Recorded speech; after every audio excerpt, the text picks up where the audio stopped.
एक छोटे से गांव के किनारे एक पुराना और सुनसान किला वाक़ था, जिसके बारे में गांव वाले कहते थे कि वहां भूतों का बसेरा है।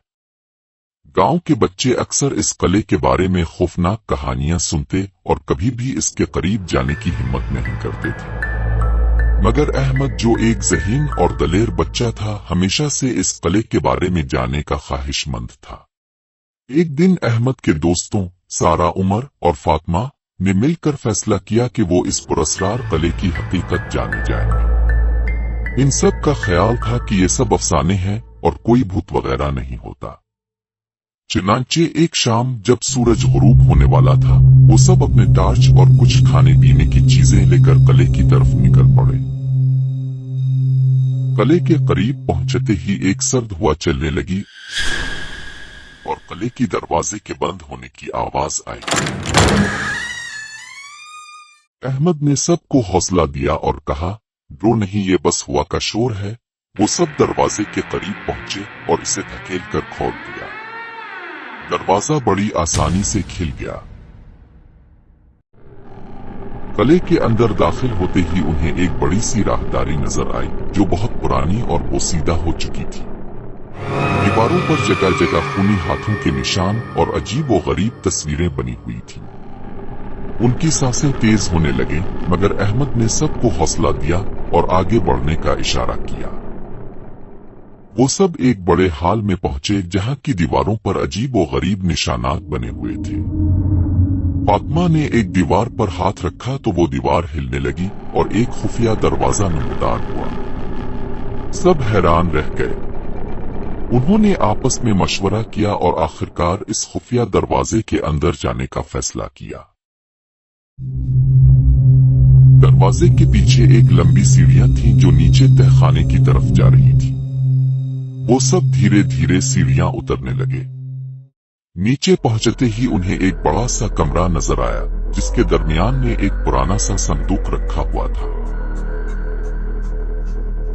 अहमद ने कहा, लगता है कि ये कोई खजाना है।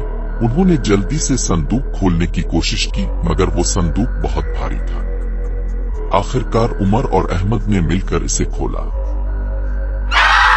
संदूक के खुलते ही एक जोरदार चीख की आवाज गूंजी और पूरा कमरा हिलने लगा। संदूक के अंदर सोने चांदी की अशिया नहीं, बल्कि एक पुरानी किताब और एक अजीब व गरीब मुजस्समा था। जैसे ही अहमद ने किताब उठाई, दीवारों से अजीब साए निकलने लगे और एक खौफनाक हंसी की आवाज गूंजने लगी। सारा ने डरते हुए कहा, हमें फौरन यहाँ से निकलना चाहिए।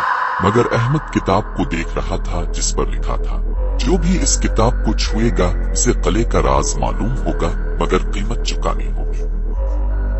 इससे पहले कि वो समझ पाते, किले के दरवाजे खुद ब खुद बंद होने लगे और साए उनकी तरफ बढ़ने लगे।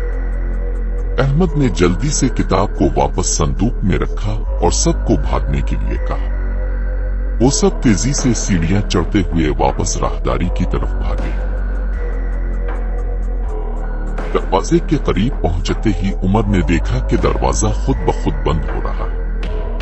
उन्होंने अपनी पूरी ताकत लगाकर दरवाजा खोला और बाहर की तरफ भागे। जैसे ही वो किले से बाहर निकले, दरवाजा जोरदार आवाज के साथ बंद हो गया और किले के अंदर से खौफनाक चीखों की आवाजें आने लगी। सब ने एक दूसरे को देखा और समझ गए कि इस किले का राज उनकी हिम्मत और दोस्ती के इम्तिहान के लिए था। उन्होंने अहद किया कि वो कभी भी इस किले का राज किसी को नहीं बताएंगे और उसके करीब नहीं जाएंगे। किले के दरवाजे पर वापस लिखा हुआ था, यहाँ दाखिल होने वाले को सिर्फ अपनी दोस्ती और हिम्मत पर इन्हिसार करना होगा, वरना वो हमेशा के लिए इस किले का हिस्सा बन जाएगा। सब ने एक दूसरे का हाथ पकड़ा और गांव की तरफ वापस चल पड़े, अपने दिलों में इस पुरस्कार किले का राज हमेशा के लिए दफन करने का वादा किया। दोस्ती और हिम्मत हर खौफनाक सूरत हाल का सामना कर सकती है, मगर कुछ राज ऐसे होते हैं जिन्हें समझने के बजाय उनसे दूर रहना ही बेहतर होता है।